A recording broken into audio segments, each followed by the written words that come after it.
Selamat pagi sahabat-sahabat di dalam Tuhan. Tuhan anugerahkan kita kekuatan dan kesehatan sempurna.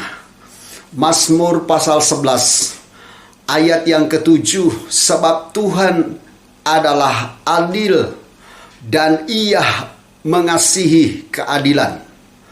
Orang yang tulus akan memandang wajahnya. Ini luar biasa. Khususnya bagian terakhir dikatakan orang yang tulus akan memandang wajahnya.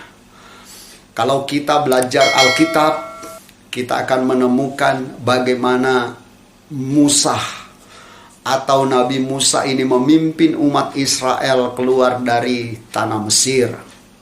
Dalam setiap perjalanan demi perjalanan mereka ada banyak sekali kesulitan demi kesulitan. Tetapi ada juga banyak sekali pertolongan-pertolongan daripada Tuhan.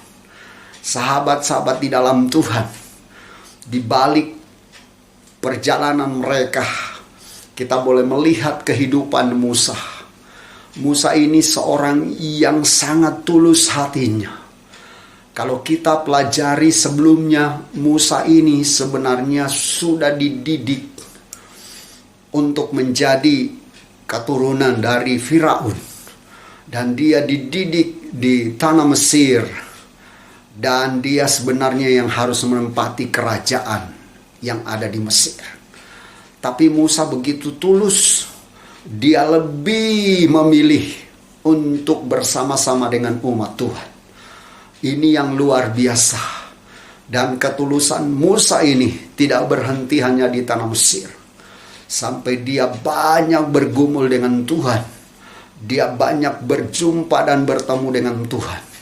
Ketulusannya Musa untuk membawa umat Israel keluar dari Mesir, ini benar-benar terbukti. Musa seorang memiliki hati yang tulus. Seorang pemimpin besar. Dan hatinya begitu tulus. Dan pribadi yang tulus inilah yang terus memandang wajah Allah. Ini luar biasa. Mari kita belajar hidup tulus di hadapan Tuhan. Hidup tulus juga di hadapan sesama. Sehingga kita bisa memandang wajah Tuhan. Kita bisa memandang wajah Allah.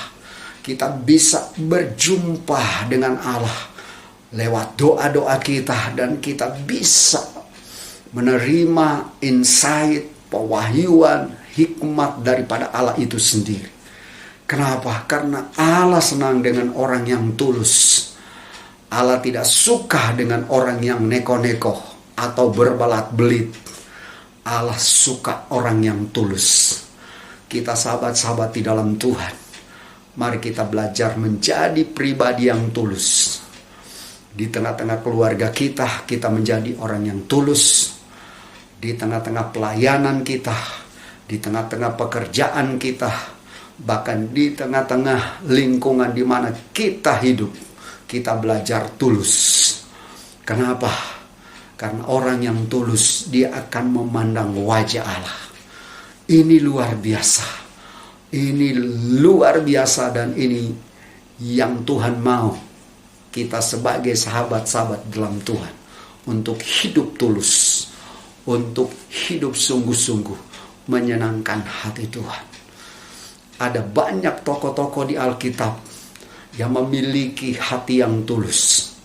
Maria, ibu Yesus, sebagai wanita yang tulus.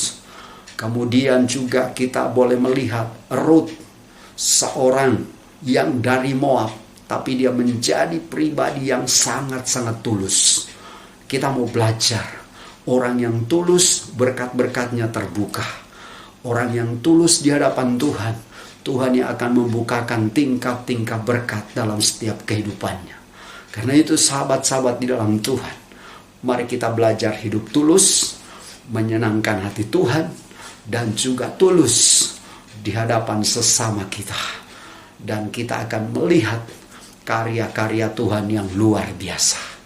Pada saat orang lain membutuhkan kita, kita juga mau belajar hidup dengan tulus, menolong mereka dengan tulus, dan hanya nama Tuhan dimuliakan. Jadi sahabat-sahabat di dalam Tuhan, kalau kita ingin memberkati orang lain, jangan diingat-ingat. Lakukan itu dengan tulus.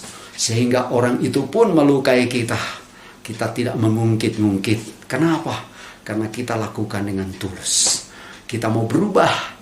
Kalau kita suka ngungkit-ngungkit, kita mau berubah dan bertobat. Mulai belajar hidup tulus di hadapan Tuhan. Hamba berdoa Tuhan buat sahabat-sahabat di dalam Tuhan.